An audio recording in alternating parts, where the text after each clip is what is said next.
guys kasi tatanggalin natin tong paa. Papalit. Papalitan natin tong paa nito. Itong ano, LG.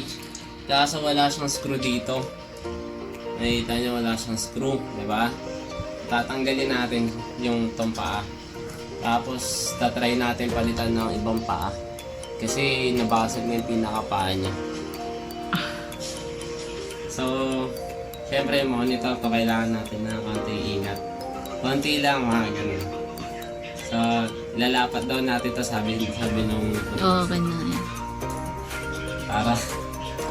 para sa protection. Tapos yung dito kasi wala naman siyang screwhan.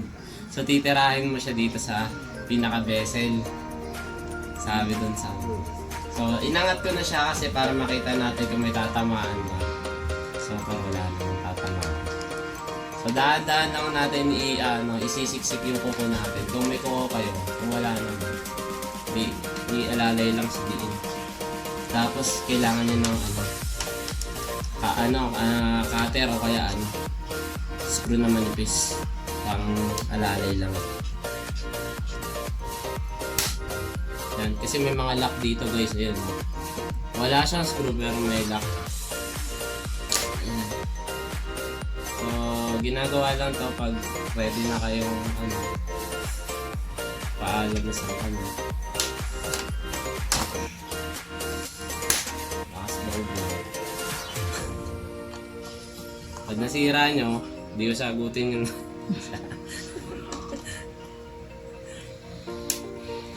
Ito po yung sa yung kanya medyo madugo.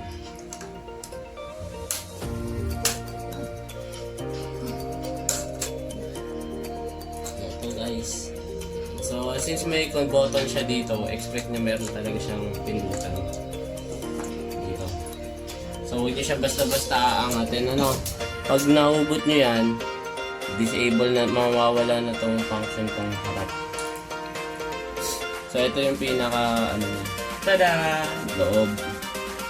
So ito, ayon sa akin na nasa liksik, lang to.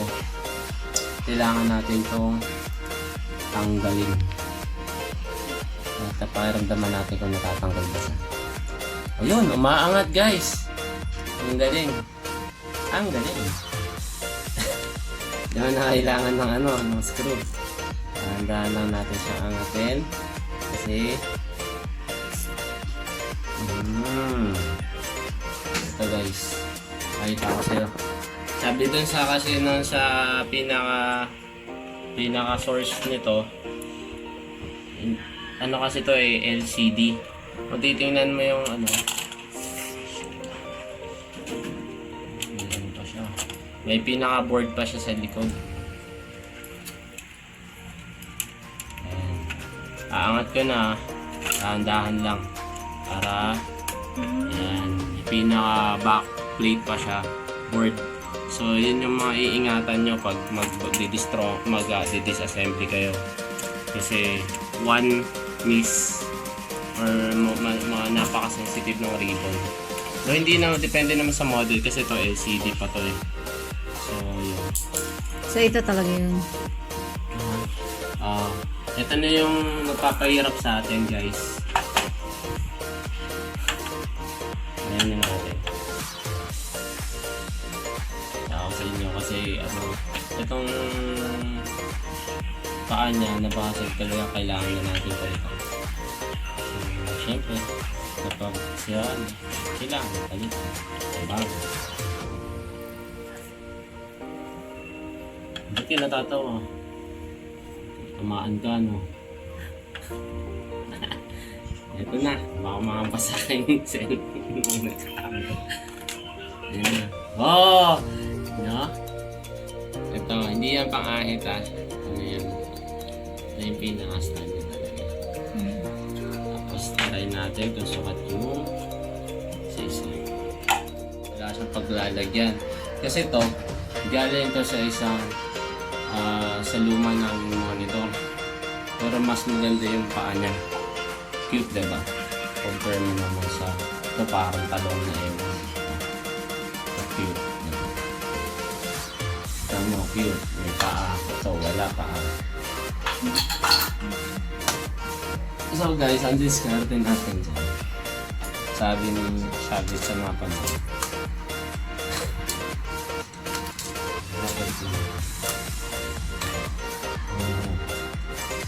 Dahan-dahan natin ibabalik. Sige. Babalik mo na yan. Paano yan? Babalik natin. Kasi dito natin siya lalagay na. Hindi, ang liit. Basta malaga tumayo. Gapong lang siya. Mukha malaki siya. Hindi ba yan pwede palitan ito? Ay, Nung yan? ayun. Wala siyang saksakan dito. Hindi. Hindi nito ba? Hindi siya. Asan na yung ano mo? Yung nilalagay mo dyan. Guys, ito kasi yung inano natin. Since hindi siya sapat, diba? Meron tayong tinatawag na bracket. Itong bracket na to is universal. Bakit siya sinabi universal? Kahit anong model, basta meron siyang bracket at port sa likod. Pwede natin siya. So, universal nga siya. So, bababa. Sagad lang natin siya. Yun. Tapos titingnan muna natin ng walang ano, kung tatayo ba talaga siya.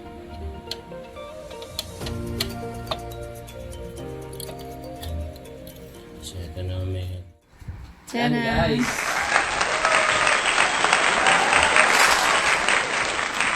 Yes, no problem. Okay. Guys support niyo yung page ni Nicole. Dami kayong matututunan dito. Bye. Tapos Say hindi hi, bye. Say hi.